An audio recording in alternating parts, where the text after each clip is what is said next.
Namaskar and welcome to Diplomatic Dispatch. I'm your host, Vikas Swarup. In this week's episode, we will discuss India's outreach to Central Asia, a region with which we share historical, cultural, and civilisational ties. India's links with Central Asia can be traced back to the ancient Silk Road, along which goods, people, and ideas flowed. With the dissolution of the Silk Road, the dawn of the European age of exploration, as well as the expansion of the Russian and Chinese empires into Central Asia, exchanges between India and the region became limited. In the 1990s, when the 5 Central Asian republics, Kazakhstan, Kyrgyzstan, Tajikistan, Turkmenistan, and Uzbekistan gained independence from the Soviet Union, a new phase of India's engagement with the region began. Prime Minister P.V. Narasimha Rao visited Uzbekistan and Kazakhstan in 1993, followed by Turkmenistan and Kyrgyzstan in 1995. India's growing interest in the region crystallized in the form of its Connect Central Asia policy, which was unveiled in 2012. But the real impetus to developing closer political, economic, and strategic ties came in 2015, when Prime Minister Narendra Modi became the first Indian head of government to visit all 5 nations between July 6 and 13. As he said in his address to Nazarbayev University in Astana, Central Asia is a vast region of immense resources, talented people, rapid growth, and a strategic location. So, I am here to start a new era in our relationship with Central Asia. There is a convergence of economic and security interests between India and Central Asia. Both sides have a shared interest in tackling radicalization and terrorism and curbing illicit narcotics trade. The Central Asian republics are keen to diversify their relations beyond Russia and China and see India as a viable partner for their developmental needs and energy exports. India now treats the Central Asian region as part of its extended neighborhood. India's full membership of the Shanghai Cooperation Organization in 2017 also opened up new opportunities for a closer engagement with the region. India provides military education and training to the Central Asian republics, now holds regular bilateral military and counter-terrorism exercises with most of them, is constructing a mountain training center in Kyrgyzstan, has assisted Kazakhstan to send its first ever peacekeeping contingent, which was co-deployed with the Indian battalion in the United Nations Interim Force in Lebanon, or UNIFIL, and has been cooperating with Tajikistan for almost 2 decades on the Gisar military aerodrome, also known as Aini Air Base. On the economic front, India's overall trade with Central Asia is just $2 billion. Due to the landlocked nature of Central Asian republics, there is no direct sea route between India and the region. That is why India has been trying to promote the use of Chabahar port as India's gateway to Central Asia and has been pushing for its inclusion in the International North-South Transport Corridor.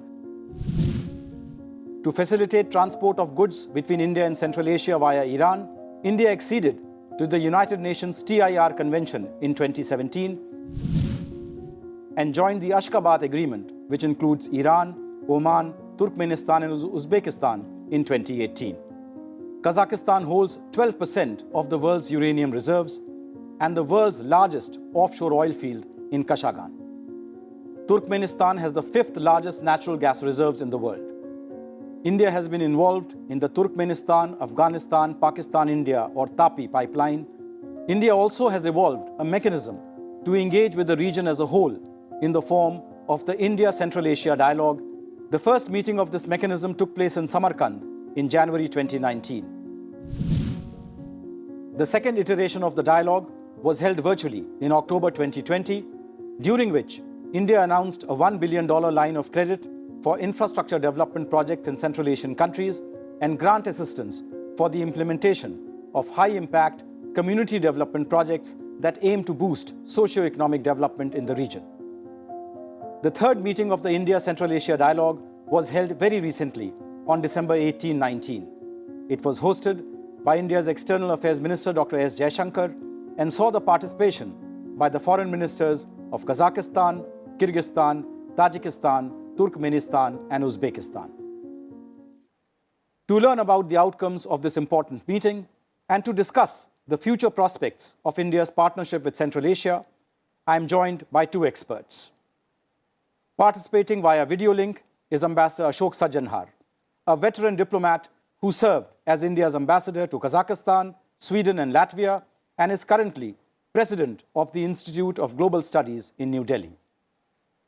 And with me in the studio is Dr. Poonam Mann.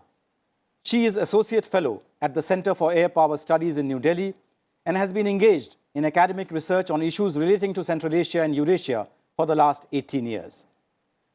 Let me begin with you, Ambassador Sajjanhar. How important was the holding of the third India-Central Asia Dialogue? First of all, thank you very much for having me on your program. And as you have indicated, there's a very important region.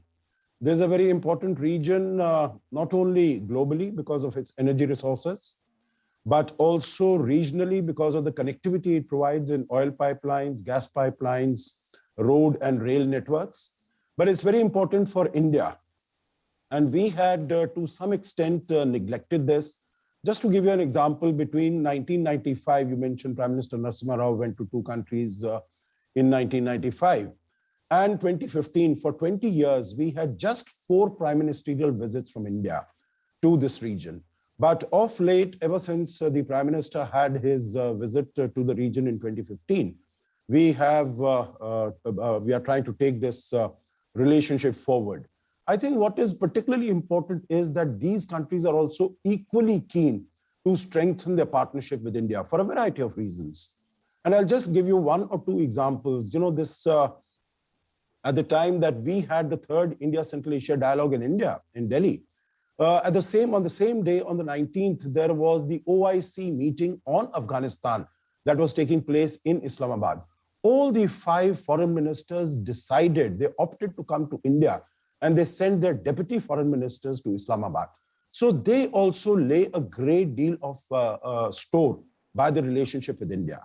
Secondly, I think the manner in which Afghanistan is erupting over the last 4 months, particularly, it has the sort of problems that it can create. I think that has brought Central Asia and India together in a very big way.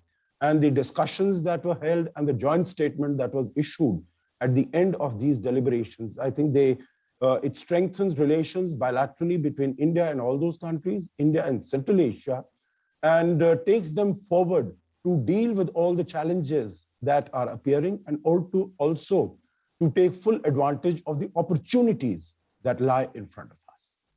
Dr. Mann, EM Dr. Jaishankar mentioned at the meeting that our ties must now focus around 4 C's: commerce, capacity enhancement, connectivity, and contacts.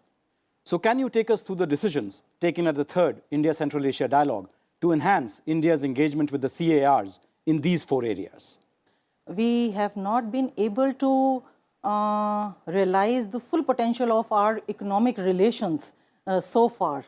And in order to take our relationship to the next level, we need a very focused approach to work on the economic aspect of our relationship. The reason why we have not been able to realize the full potential is because India does not have physical borders with Central Asian republics. So the issue of connectivity is very important. On the other hand, the Central Asian republics are also landlocked countries, so they do not have any open access to the sea. So because of this lack of connectivity, our trade relations has not reached to the extent where we want it to be. To overcome this impediment, India is involved in various transport corridors. And important among these are the international north-south transport corridor and Chabahar port. Ambassador Sajjanhar, trade is still an area, as Dr. Mann mentioned, where we are lagging behind. China's trade with the CARs is $100 billion, while India's trade is just $2 billion. We are trying to rectify this, and the India-Central Asia Business Council was launched in 2020. How can we increase trade, and which sectors hold the most promise? A couple of comments here, Vikas. One is, we speak about Chinese trade, $100 billion. Yes. There are, of course, a large number of figures that are mentioned. And I have done some research and study into it. And I can tell you that in 2019, the bilateral trade between Central Asian countries and China was just to the tune of about $46 billion. And this would have come down in 2020 because of the reasons that we know, because of the pandemic. But I think these are figures at times floated by China just to give the impression that China is so much further ahead of all other countries. That having been said, of course, we need to do much better as far as trade relationship is concerned. And you have discussed about the connectivity issue, because we do not have proximate contiguous borders with any Central Asian countries. De jure, of course, we do have a border with Tajikistan, but de facto at the moment we don't have it because the Pakistan-occupied Kashmir is under the control of Pakistan. So what we are trying to do, as you have discussed just now, through Chabahar, the INSTC, etc., we try to approach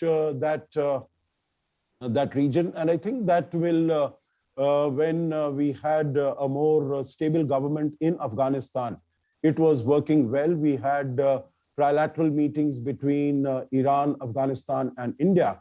But of course, with the Taliban in power in Afghanistan, we'll have to see how to go forward.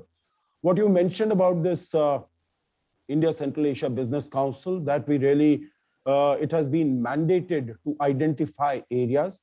But I think there is now increasing interest in Central Asian countries also to have much stronger commercial and economic ties with India. Of course, in addition to connectivity, there is also the fact that in commodities or items that are required by Central Asia, India does not have that competitive advantage. So that we need to increase our competitiveness. But in addition to that, I think there are sectors like IT, there are sectors like pharmaceuticals, and we don't need to just focus on trade, on two-way trade. But I think it is also in terms of investments what we can do, in terms of doing projects. We have done, our companies have done excellent projects in Kazakhstan, in Uzbekistan. And I think these countries are still, in terms of building their infrastructure, they are going ahead in a very big way. Dr. Mann, the situation in Afghanistan was also a big focus of the India-Central Asia third meeting. What are the main security concerns of the Central Asian states vis-a-vis the developments in Afghanistan? Since three of the Central Asian countries, they border Afghanistan: Tajikistan, Uzbekistan, and Turkmenistan. So they are concerned about the spillover effect of the situation in Afghanistan. And first and foremost, I think their concern is the uncontrolled migration. So when this Taliban took over Afghanistan on 15th of August, there was a big rush towards the border areas. Most of the Afghans, they were rushing towards the border areas, and there was a very chaotic, situation there. And this is a big concern for Central Asian countries, because Central Asian countries, of course, there is a humanitarian crisis that needs to be dealt with. But at the same time, Central Asian countries, they themselves are very poor countries. Are they in a position to take up so much of refugees on their territories? And will they be able to handle the humanitarian crisis posed by the situation? So that is a big concern for the Central Asian countries. And besides this, another concern is of terrorism. China has been expanding its presence in Central Asia, as seen in the 5+1 format launched in 2020. All the CARs have signed up for the Belt and Road Initiative. There are reports that China may be importing up to 50% of the region's oil and gas, signaling a decisive shift in Central Asia's energy flow from the west to the east. How do you see the China-CAR relationship and its future evolution? China is a dominant power in Central Asia, there is no doubt about it, and it is one of the leading trading partners of Central Asian countries. And China has made its inroads into Central Asian republics in a very planned way. Earlier, first of all, it settled down its boundary disputes in the mid-90s, and then it invested a lot in the infrastructural development of Central Asian republics, being it railways or roadways or bridges or tunnels or hydro power stations or or gas pipeline or oil pipelines, China has invested a lot. And this is for the first time, I think, a gas pipeline or an oil pipeline was laid which bypasses Russia. So China is politically influential there, China is economically influential there, and all the 5 Central Asian countries, they are a part of BRI, Belt and Road Initiative. Ambassador Sajjanhar, the other major players in the Central Asian region are the US, Russia and Iran. What are their geopolitical and economic interests vis-a-vis the CARs? First, if you look at the United States, after the independence of these 5 Central Asian states, they have really looked at them from the perspective of their engagement with Afghanistan after 2001 particularly. They have not really paid much greater attention. They had from 2001 till 2005, they had a base in Uzbekistan after the Andijan riots. That was closed down. Then from 2001 till 2014, they had a base in Kyrgyzstan, the Mann base, that also was closed down. And they also were using these countries around 2010-12 when the North distribution network they had started for sending non-military supplies to Afghanistan. So basically, although private companies like Chevron, ExxonMobil, they have been invested very heavily in the energy sector in these countries. But at the government level, the United States has not been so very focused on this. Now, what they have been looking at is in terms of getting some bases in these countries for an over-the-horizon activity in Afghanistan if required.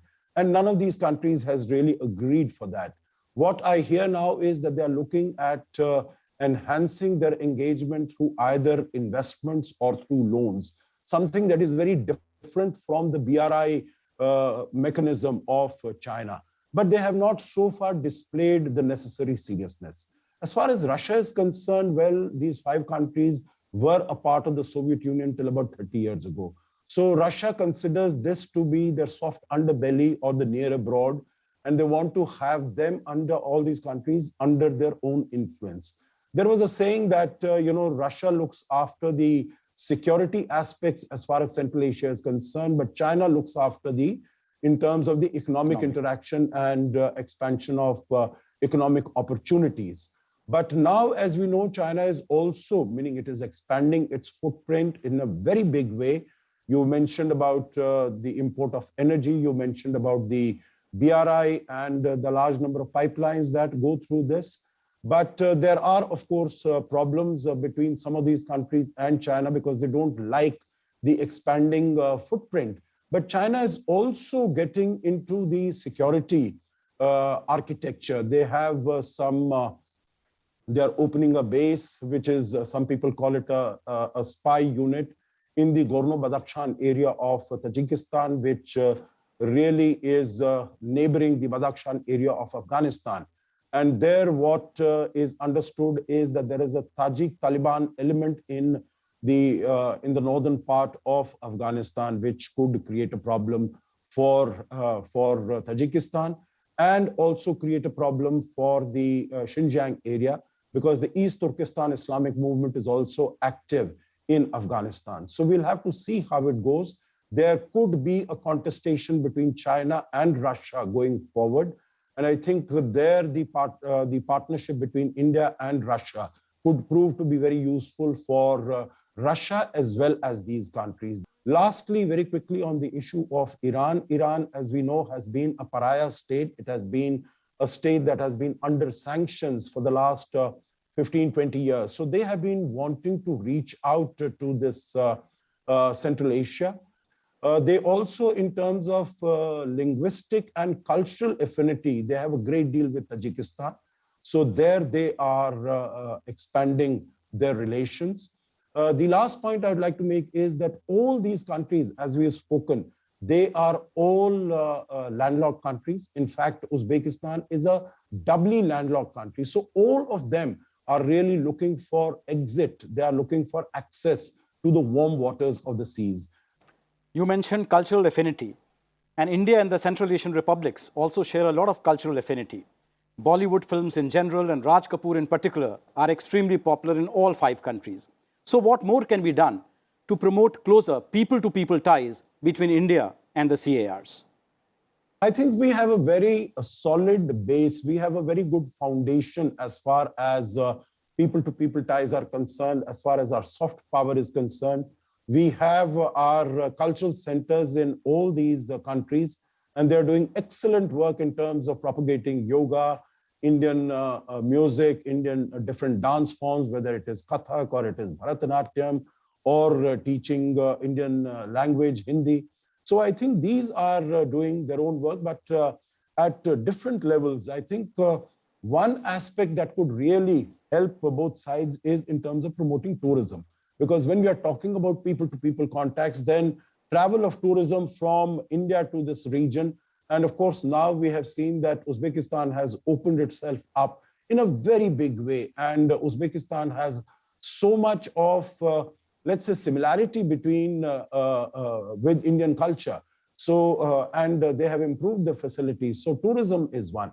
The other, I feel very strongly, is that in the area of academia, in terms of getting scholars prepared in these countries who are Indologists. For instance, what we used to have in the Institute of Oriental Studies in Moscow and so many other universities, that they would be working on India. I think this has started, but maybe it needs to be done much more greater research to be done, much in terms of exchange of students, in terms of exchange of faculty, joint research work, having many more delegations being exchanged between the two sides. And another aspect that was mentioned in the joint statement also is that certain regions of India, they tie up with different countries or different regions of this part. For instance, what we've seen in Uzbekistan, and I give the example of Uzbekistan because that has been a country which has been particularly active in terms of reaching out to India. We saw that the president of Uzbekistan, the new president who came to power in 2016, he visited India first 2018. He again came back to India in 2019. There was a virtual summit between India and Uzbekistan last year. So I think that is very good in terms of taking the relationship forward. And they have particularly opened up their country to welcome not only business, industry, manufacturing from India, and bring Indian people, promote tourism from India. And possibly the last word I could say is that there are discussions going on to invite the 5 leaders, the 5 heads of state from the Central Asian countries to India as joint chief guests at our Republic Day celebrations on January 26, 2022. And if this materializes, and I hope that it would, I think that is going to give a very strong impetus to our bilateral ties, because we see that in November, we had the visit of all the 5 heads of the national security councils of these countries. We had the 5 foreign ministers coming here, and then we upgrade this relationship to the summit level when all these 5 countries come, before the heads of the 5 Central Asian republics come. Before this, we have had only Kazakhstan coming to India as the chief guest in 2009 at our Republic Day celebrations. But I can see that future has very huge potential, and there is interest on both sides, on both India and Central Asia, to take this relationship forward to the next higher level. Thank you very much, Ambassador Sajjanhar and Dr. Poonam Mann, for sharing your valuable insights. That is all I have for you tonight. Join me again next week for the year-end episode of Diplomatic Dispatch. Till then, good evening and goodbye.